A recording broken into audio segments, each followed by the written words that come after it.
नमस्कार महाराष्ट्र. महाराष्ट्राचे माजी राज्यपाल रमेश बैस यांना मंगळवारी दिनांक 30 जुलै रोजी मुख्यमंत्री एकनाथ शिंदे आणि मंत्रिमंडळाच्या वतीने निरोप देण्यात आला. रमेश बैस यांची फेब्रुवारी 2023 मध्ये महाराष्ट्राचे राज्यपाल म्हणून नियुक्ती करण्यात आली होती. आता त्यांच्या जागी नवनियुक्त CP राधाकृष्णन बुधवारी दिनांक 31 जुलै रोजी राज्यपाल पदाची शपथ घेणार आहेत. मुख्यमंत्री एकनाथ शिंदे, उपमुख्यमंत्री देवेंद्र फडणवीस आणि अजित पवार यांनी रमेश बैस आणि त्यांच्या पत्नी रमाबाई बैस यांना शाल, पुष्पगुच्छ आणि स्मृतिचिन्ह भेट देऊन सन्मानित केले.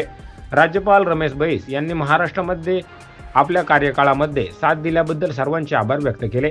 यावेळी शिक्षण मंत्री दीपक केसरकर, मुख्य सचिव सुजाता सौनिक, राज्य पोलीस महानिर्देशक रश्मी शुक्ला, मुंबई पोलीस आयुक्त विवेक फलसालकर आणि अतिरिक्त मुख्य सचिव मनीषा म्हैसकर आदी मान्यवर उपस्थित होते.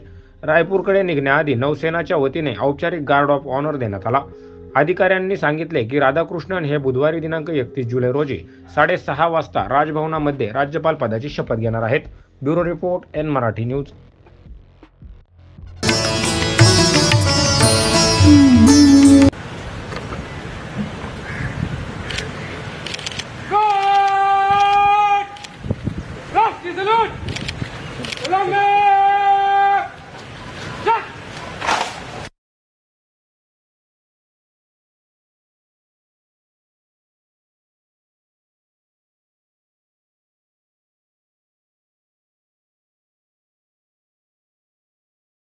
Gracias.